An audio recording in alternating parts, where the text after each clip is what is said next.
Good morning, ladies and gentlemen, boys and girls. Welcome to Chilltown Hoops. I'm your host, Jermaine. The youngsters call me OG. My friends call me J-Dub. Let's get to it. I want to start the conversation by saying congratulations to the UConn Huskies for making their first Final Four appearance since 2014. I'm a little bit biased in this because Coach Dan Hurley and we go way back. I've known Coach Hurley since the 8th grade. We went to high school together, graduated the same year. He's one of my good friends, and I'm really rooting for him in this particular situation. So I want to extend a congratulations to him and to his basketball team. I think that they're fantastic, and I think they got a really good shot at winning the national championship. So I'm definitely here for it. Congratulations, Coach. No question about that. Over the weekend, we've had some really good action, right? And we watched a really good Denver Nuggets team's handle. I think that's the word that's most appropriate for this. Handle that Milwaukee Bucks team. Now, I know a lot of people talk about, it was on a back-to-back. They played Utah the night before. But they were still super sharp coming out. Not only were they still super sharp coming out, they played their style of basketball. It was just Denver thwarted it a lot. So Jamal Murray came out rolling. He came out rolling 18 points in the first quarter. He was getting a lot of wide open shots, not just in the mid-range, but on the long ball. Milwaukee did a terrible job of chasing him off the long ball line. Their action off the basketball with Joker as the facilitator really gave Milwaukee problems. And I thought that was one of the biggest catalysts of the game. But the biggest catalyst of the game was getting Giannis in pick and roll. When Milwaukee had Giannis in pick and roll, not switching. Chasing Giannis off the pick and roll. Chasing Giannis off the pick and not switching. Giving him enough, giving Jeff Green or giving MPJ, giving these guys enough time to get back to Giannis. And then when the pick and roll came, not just chasing Giannis off the pick and roll to get back, to not get them in switches. Not just chasing him off the pick and roll, but also doubling Giannis to get the ball out of his hands and making other guys make plays, which they didn't do. Drew Holiday wasn't very good on the perimeter. None of those guys was. Brook Lopez. None of those guys were good on the perimeter. Connaughton wasn't very good. Grayson Allen, who also got some good open looks, but wasn't very good. I thought that Denver did a really good job in terms of their perimeter defense. I thought they did a really good job at that. Now, what Joker did, which is what I thought was really impressive, was I thought that Joker did a really good job of making the Milwaukee Bucks play defense. Getting quick shots, but not just getting quick shots. When the game slowed down, making them play defense for stretches. So when the ball gets back to Joker, where he's watching the action and putting Giannis in situations where Giannis has to guard for an extended period of time. Same thing with Drew Holiday, where they would get switches and he would get Drew Holiday switched on him, which I didn't like that matchup at all. I didn't like that matchup one bit. But getting Drew Holiday in switches where he can now take advantage of Drew Holiday in the mid-post and in the mid-range.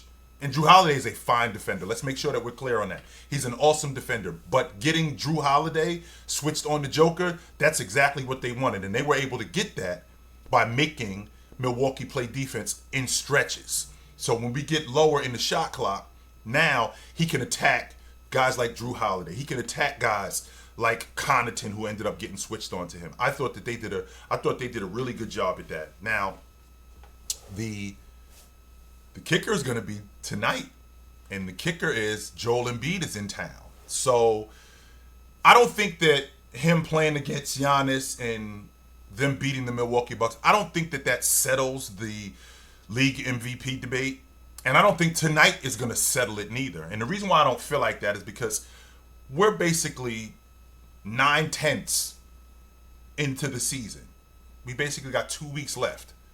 So with only having 2 weeks left, what Joker has done for that unit, in addition to what Joel Embiid has done for his unit, this doesn't change much.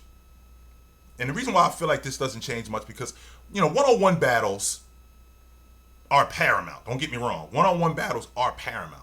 But I don't think it changes how valuable Joker still is to his unit. I don't think it changes how valuable Joel Embiid is to his unit. And I think that's the point that needs to be understood here more than anything. It's not the best player in the league. It's the guy who's the most valuable to his team's success. So with that one-on-one battle between these two, it's been pretty lopsided over the last year and a half, 2 years, because they haven't, this season coming up, I mean, not this season, I'm sorry, this game coming up, this will be the third time that Joel Embiid and Joker have played against each other in 3 years. Since the 1920 season. This is only the third time that they've played against each other. And this battle tonight will be the third time that they've played against each other in 3 years. And in the 2 times that they've seen each other, it's been pretty lopsided. Since the 1920 season, it was pretty even. Joel Embiid was about 21 and 12, and Joker was about 22 and 8. So it's been pretty even between those guys. But since then, it's been a pretty one-sided competition. And Joel Embiid is basically dominated. In the last 2 games that they've played against each other since the 1920 season, Joel Embiid is averaging 40 and almost 14 against Joker. So he's basically dominated this matchup between the two of them. And I still felt like Joel Embiid is the better player. I just think that considering what Joker does for his unit, I think that makes him a little more valuable. And the fact that they're winning in the fashion that they're winning, I think that's gonna hold a lot of weight when you talk about voters. Now, again, I don't think that this matchup tonight is gonna sway voters if he outplays Joker again, or if Joker outplays him again. Because, again, I don't think that this takes away from how valuable Joker is to his unit or how valuable Joel Embiid is to his unit. I don't think that does anything differently for the voters. But from a one-on-one standpoint and from a player-to-player standpoint, I think it does matter in that aspect. So I'm really interested to find out how this thing is going to go tonight. How is Philadelphia going to be able to slow down Denver's offense? Jamal Murray, like I said, he had 18 points in the first quarter against Milwaukee. How is Philadelphia going to be able to slow him down? He's one of those players that once he gets going, they get going. And that opens up the offense for them even more, right? So MPJ gets going. KCP is one of those guys who, him defending on the perimeter and him being able to speed up the Denver Nuggets offense, that helps them out tremendously.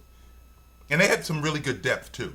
Really good depth. So I'm interested to see how Mike Malone schemes against Philadelphia, because they've handled them. And Doc has outcoached him in the last 2 games that they've played.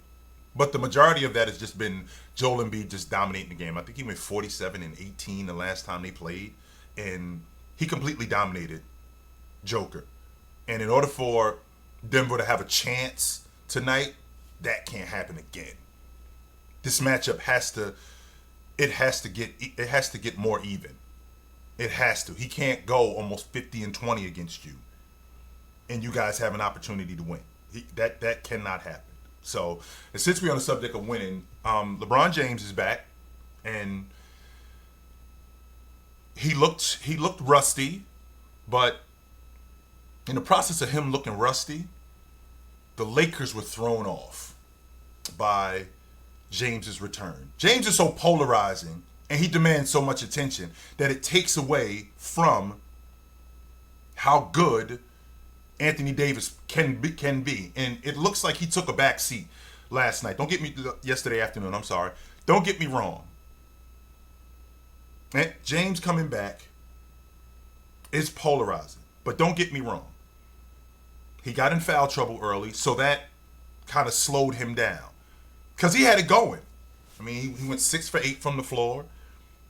He was rebounding the basketball, but he was hampered because of foul trouble. And I didn't understand, and it was late in the third quarter. I didn't understand why Darvin Ham had him in the game when he picked up foul number 5, because he doesn't normally have him in the rotation that late in the third quarter. But I thought the Lakers did a terrible job in guarding the 3. And not only did they do a terrible job in guarding the 3, I thought they did a bad job in guarding all around. Chicago looked like they just got whatever they wanted to get, whenever they wanted to get it. They shot over 45% on the long ball, and the Lakers didn't make them. It seemed that the Lakers didn't make them work for anything. They were just getting whatever they wanted, whenever they wanted. Zach LaVine is their primary distributor last night with 10 assists. That doesn't happen. That doesn't happen at all. DeMar DeRozan in the mid-range, the way he was, it seemed like they just got whatever they wanted, whenever they wanted. Now, this 5-game road trip that's coming up, I think this is the Lakers' season. I think this is going to determine whether they get in the playoffs, or whether, not just whether they get in the playoffs, how high of a seed they are, or whether they're out. So the plus side of yesterday afternoon's debacle against the Chicago Bulls, because they weren't very good, the plus side to that is they get to see Chicago in 3 days. So they get to see them again. It's in Chicago, but they get to see them again. So they got a 5-game stretch where they got to play the Bulls, they got to play Minnesota, they got to play Utah, they got to play Houston, and they got to play the Clippers. And this is going to be their season. This is absolutely going to be their season, whether or not they get into the playoffs or how high they are. They're at the 9th. They're a 9th seed right now, and I believe that they're a game out the 6th spot, the 6th or the 7th spot. And with this road trip, they've won 3. Again, going into this road trip, they won 3 of their last 4. Anthony Davis has to be Anthony Davis of old. Not Anthony Davis of old. I don't want to say that. He has to be the Anthony Davis that this team is built around, because that's how far they're going to go. As good as James is, I think James needs to recognize that we're going to go as far as you take us, big guy. I'm going to do what I do, and I'm going to get involved, but we're going to go as far as you take us. So shooting the ball 8 times in 35 minutes, that's not going to be enough. That's not. 7 rebounds, that's not enough. And this road trip is going to be indicative to what the Lakers' season is, whether they advance or whether they end up falling out of the playoffs. I'm really interested to see this. I think that they got a good shot against the Chicago Bulls when they see them again. I think James is trying to knock off the rust. I think Anthony Davis is going to be a lot better. I think that they guard better when they're on the road.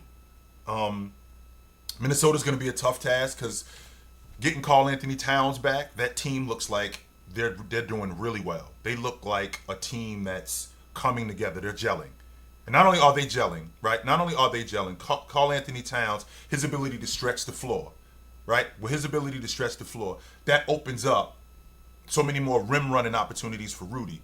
And that's kind of what's been going on with the Minnesota Timberwolves. I had them as a 5 seed before the season started. I think they're a game and a half out the 5 seed right now. So they should handle Houston. And then they got Utah, who, if you've been watching Utah, they have a gem in that kid Kessler. They have a gem in Walker Kessler, and I think that he's their big man of the future. They absolutely have a gem in him. And also with Lauri Markkanen. So that's going to be a tough task. And the last one is the Clippers. Even though it's essentially a home game because it's in the Staples, I keep calling it the Staples Center, I'm sorry. The Crypto.com Arena. It's essentially a home game, but just so you guys know, the Lakers haven't beaten the Clippers since they won the NBA championship in the 1920 season. They haven't beaten them since then. So this road trip is going to be their season. I'm really interested to see how they come out and take care of their business. So we're at the home stretch, guys. We are at the home stretch, and I'm here for it. Congratulations, UConn. Let's see if you guys can win a national championship. I'm here for it, Coach. So you know where to find me. Until then, take it light, but take it.